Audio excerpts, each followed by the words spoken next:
Welcome to the webinar, Marketing Your Event Business Online. Welcome, we're glad to have you here. My name is Steve Robertson, and I will be your host for today's webinar. A note to the attendees online currently, you do have a toolbar available to you. If you expand that out, there's a place for you to put questions in. And at the end of this presentation, we'll take a look and see what questions are out there and maybe field some. So I know that everyone on the call is busy, so I'm going to jump right into the presentation and try and take no more than 20 to 30 minutes of your time. So let's go ahead and get started. Marketing your event business online. A quick overview of what we're going to talk about today. These are the three key points we're going to spend our time on today. We're going to talk about presenting your service, driving visitors, and tracking success. So these are the three main areas we're going to discuss. And with that, we're going to jump right into the very first topic of presenting your service online. And we've divvied this one up into 4 different sections. When we talk about presenting your service online, there are 4 different things that we'll focus on today. There may be others, but these are 4 big ones. First, your company website, and it's first because it's incredibly important. And it's oftentimes what you derive a lot of your other marketing to. So your company website, very important. We're going to spend some time on that. Additionally, social media, as most people know, has kind of taken over the online industry by storm in the last 5 years or so. So it's incredibly important for your online marketing as well that you have a presence and that you're presenting yourself there well. Third-party listings is the other item that we'll talk about, as well as online ad copy. So these are the 4 sections of the presentation regarding presenting your service. When we talk about your company website, it indeed is your placeholder on the web, and it is very, very important that it communicates well what you are about. And so I've listed here some characteristics of an effective website. And these are all good things for you to take home with you and figure out how well you're doing in each of these areas. First, it needs to be cleanly designed and usable. It needs to have a nice, clean, simple presentation, easy to read. It's understood online that folks online don't like to read a lot. So what you do present to them, make sure it's clear, make sure it's clean, make sure it's simple, and make sure that it's short. So making it easy to read is important. Additionally, you want to make sure that your company website clearly communicates your brand. I know that might sound obvious, but oftentimes people will walk away from websites going, well, I'm not really sure entirely whether they do this or that or the other. And so it's very important that your services and your brand are very well communicated. Blurry graphics are a bad idea on your website. Make sure that they're clean, make sure that they're crisp, make sure that they load quickly. So you can have high quality graphics that are also much too large. So those are all components of making sure that your graphics on your site, they look good and they don't take too long to load. In the last 10 years or so, we've seen other browsers besides Internet Explorer really come into view and give Internet Explorer a run for its money. If your website only looks good on one type of browser, you will have problems. Chrome and Firefox have absolutely taken a large chunk of market share from Internet Explorer, and they're very popular browsers, and those on Macs or any of the iPod, Touch, iPhone, iPad are using Safari as well. So you need to make sure that your website functions well in multiple browsers. If that's not a test you've gone and done for your website, maybe that would be job 1 for you to do today. Additionally, you want to make sure that your website looks good on a mobile device. I would guess that probably 3/4 of the folks on this webinar have a smartphone and use it to browse the web from occasionally to all the time. And so it would be a very good exercise for you to make sure that your company website looks good on an iPhone, an iPad, a BlackBerry, or an Android device. Those month over month are gaining visitors that are using search engines and driving visitors indeed to your site. And you will lose them quickly if your website doesn't look good on those devices. There is much to be said here about these topics. In the interest of time, I'm not able to dive into a lot of them. Quick note, though, about your company website. If it has a lot of flash on it, your iPhones and iPads are going to have a difficult time seeing those. So you might want to talk to your web designer, developer, and talk through some of these points and do some testing to make sure you understand how your website looks, how well it communicates, and how it works in the different scenarios, whether they're browsers or mobile devices. So there's a quick summary of things that are important about your company website. Let's move on now to social media. And social media has an amazing ability to support both your website and your brand. And I've listed some social media websites, a couple video ones, but let's go ahead and walk through these fairly quickly. Facebook obviously belongs at the top of the list just because of the vast numbers of people that are on Facebook and are using it daily. If your company does not have a Facebook page, that is absolutely something that you should do. Facebook has an amazing ability for you to reach those in your community around you. As you do business with other folks, you can connect to them via Facebook, and it becomes a real signpost for your business in the social media world. Additionally, if your Facebook page gets used often and you have folks that are liking it, when you do a search for your own business name through Google or other search engines, you will find that your Facebook page becomes high in those search results as well. And again, supporting your brand in the search engines. Twitter, this is one that's kind of amazing and has really indeed taken the industry by storm. The ability for you to communicate what you're doing, quick facts about your business, things that'll help potential customers, just real short snippets of data and information.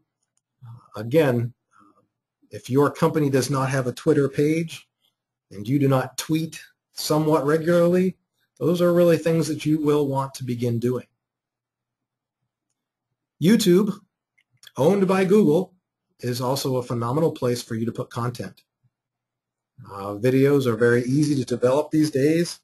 If all you want to do is take some images related to your service or your venue and put them together with some audio around your service and put that up on YouTube, that's a very straightforward process these days, and users online love video.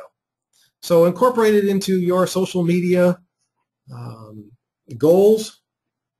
But YouTube, again, very, very important for you to have a presence there. You can have a YouTube page for your business. You can grow it.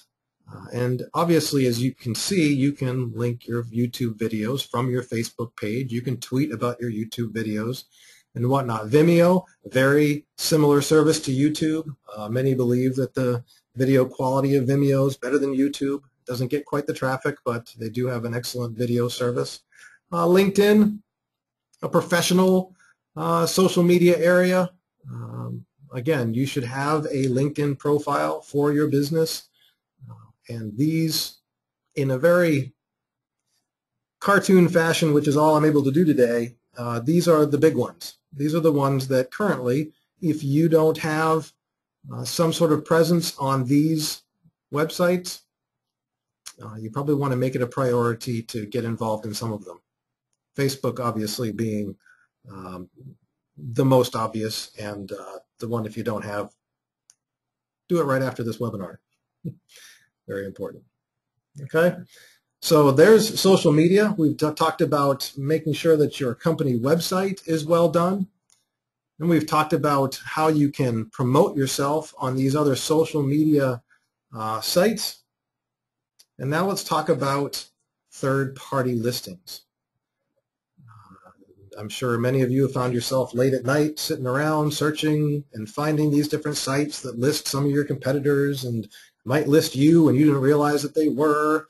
There are a number of third-party sites out there that are designed to be a help to folks planning events, and it's important that you know who they are and which ones that you want to be involved in. So there are many places online to do it. They could be based on event type. You probably know of websites that are entirely dedicated to weddings. If you do weddings, you probably want to be there. There are others that are focused on parties. You can probably put a listing there as well, corporate events as well. Additionally, there are third-party sites that are based on your service type. Some that just support venues, some that are just for caterers, just for photographers, just for DJs, as well as others, whether it be florists or live musicians or different categories of services. So the important thing here is to look online, find those websites that are generating traffic around events, identify which ones you want to be a part of, and then make sure you sign up and get on those sites. Additionally, I'll throw another idea on here, is not just event type or service type, but how about location? There certainly may be a page or a number of websites in your area that talk about businesses in your area, and those are important sites that you could be on as well. So not only are there many places to list yourself on these third-party sites, but there's some things to make sure that you check when you do have a listing with a third-party site, because they are representing you and your brand for you, and it's incredibly important that you make sure that these things that we're going to cover next are in place. Number one, that your information is correct. If a third-party site is representing you and your phone number is wrong or your website is incorrect, it's not going to be good for you, because people finding you there will not be able to contact you. Additionally, you want to make sure that your contact information is obvious.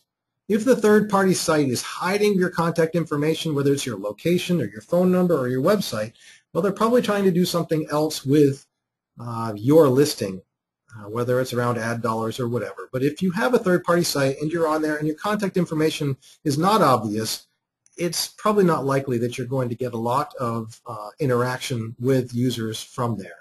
So that's just a thing to check. Additionally, you want to make sure that your brand is well represented on your third-party listing, whether it's with photos, videos, text that you can write, different elements like that. You want to make sure that your brand is clearly represented, just like on your website. You can think of these third-party listings a lot of times just as mini websites for you, and the same rules that apply to your website would apply to these third-party listings. Additionally, you want to make sure that you retain ownership of your data regarding your listing and your brand on these third-party sites. So you should have the ability to sign in. You should have the ability to modify photos and data and information. And if that's locked away from you, you probably want to think twice about whether or not you want to be represented on that third-party site. Lastly, on this page, one of your overall marketing goals a lot of times is just to drive people to your website, since that's your signpost on the internet.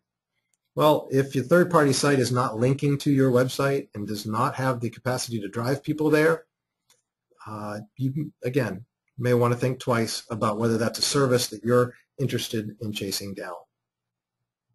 Okay, so there's third-party listings.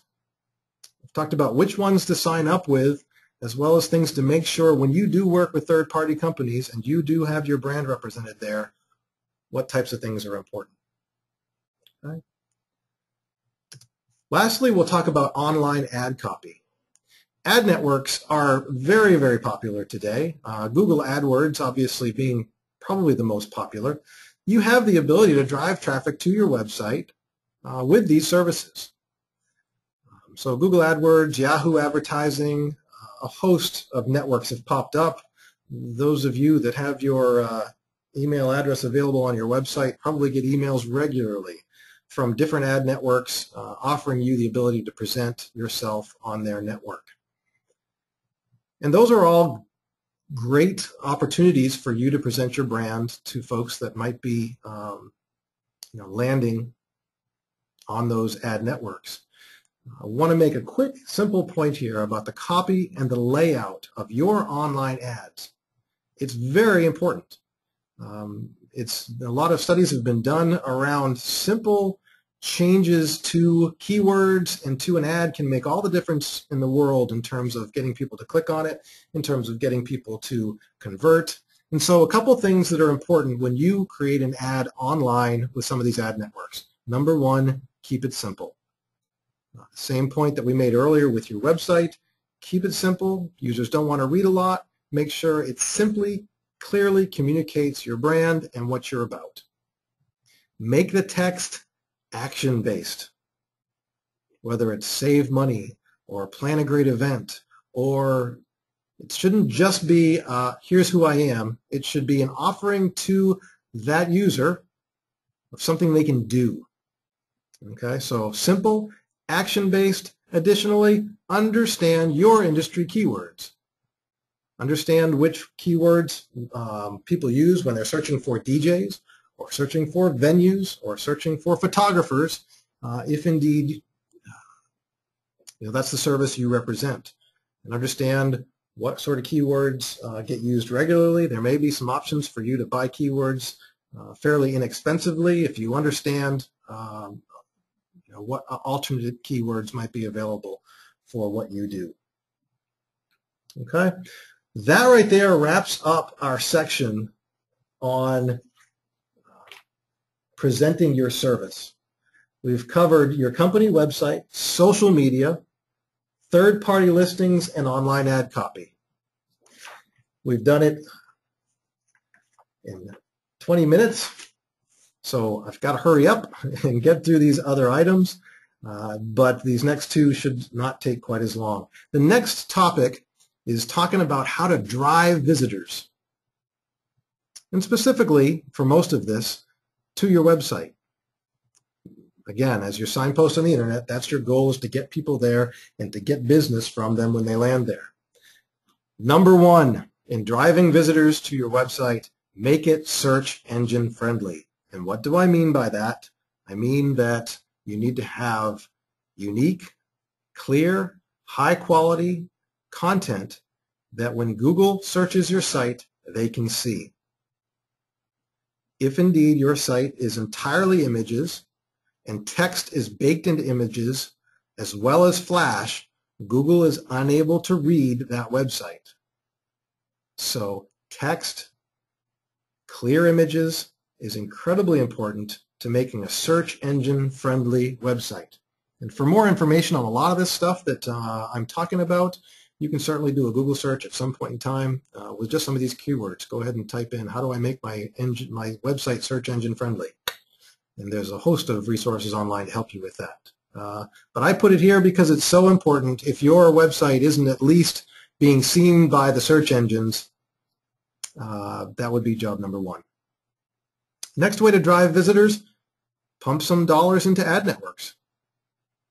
Okay, that's fairly straightforward. Go and set up an AdWords account, create some simple ad copy that people can click on and see how it goes. A lot of times you can do this for not a lot of money. You're able to set up budgets and say, I don't want to spend more than $2, $4, $5, $10 a day, but it's oftentimes very worth the time.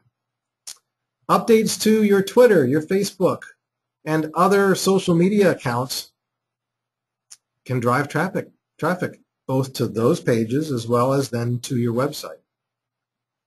So don't take those updates for granted or just count them as meaningless, because they absolutely can drive traffic to your website. Advertising on third-party sites. We talked about the third-party sites. We talked about the ability for you to control your brand on those third-party sites, but it's also very important that you're able to advertise on those sites and get even more traffic as a preferred vendor on those sites. Find out what they have to offer, and we'll talk about it in a minute. Make sure that you're measuring what it is they're sending to you so you can make sure that you're getting your money's worth. Next, we have email marketing, and that right there could be an entire 2 webinars on its own. But you ought to be collecting an email list of previous customers, of folks that have made requests to you, and a regular monthly note out to those folks talking about what you're doing, talking about services you offer, talking about specials you might have available. Those are all great ideas to do, and you ought to be able to build an email list from current, past customers and prospects. So if you're not tracking that and you're not making an email list, that's something you probably want to get started on. Links from colleagues' websites. If you're a DJ and you work with photographers and you do different events with them, links from their sites helps you in the search engines. And it also could be that folks that are on their site go to check out your service as well. So it's just another way for you to drive traffic. Again, another item that could take us multiple webinars would be to talk about the whole Groupon and living social phenomenon that's taken place in the last few years. I'm sure that out of the folks on the webinar, a few people have tried it, done different things, different levels of success. I'm putting it on this slide as just a statement to you that they certainly have the ability to drive traffic to your website. And so it's definitely something to check into and to investigate and study. And again, as I said earlier, measure. So when we talk about measuring, let's go to the next slide. You've got to be able to track success. With all the different options out there for you to promote your brand, it's very important that you're able to take a look at those options and find out which ones of them actually generate business for you. I know that sounds incredibly obvious, but a lot of folks kind of follow the mode of just throwing their information out all over the place and don't really know entirely where their business is coming from, how it got to them, and measuring in that fashion. So this funnel, this quick little picture here, represents the classic sales funnel. And if you're a small business person or you're an event business and you are trying to get people to use your service, that's what you're doing. You're doing sales. But from the online conversion perspective, here's how we want it to look.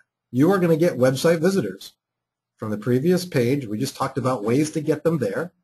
They will then interact with you. They'll either give you a phone call, at which point you should ask them where they heard about you.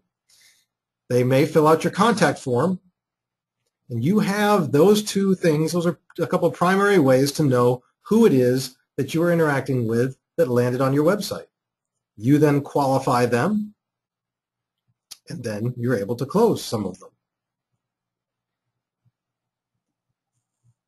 In tracking success, there are a couple very key initiatives. And I don't have enough space on this slide to put this in 60-point bold for you. But number one is know where your website traffic is coming from.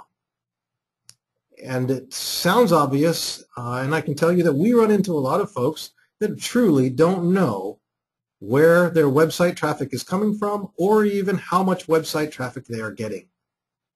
In 2012, absolutely crucial that you know that.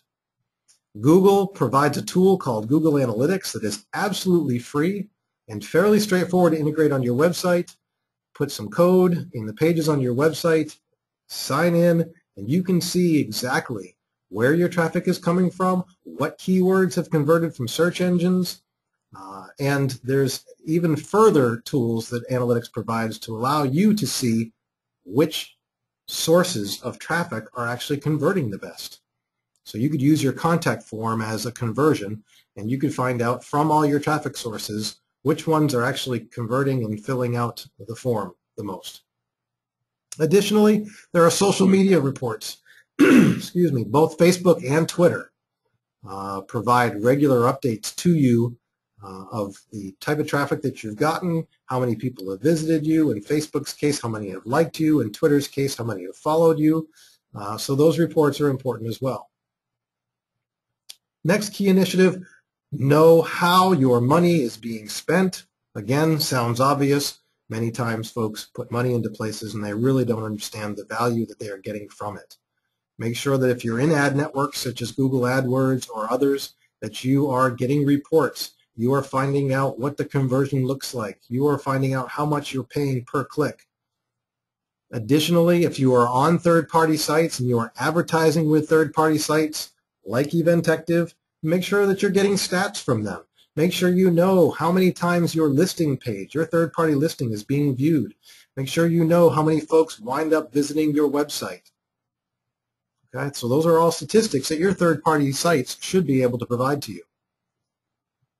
And the last key initiative here is know which sources provide the most business and at what cost. And to be able to say that clearly and present it to your management or to yourself if you own the business,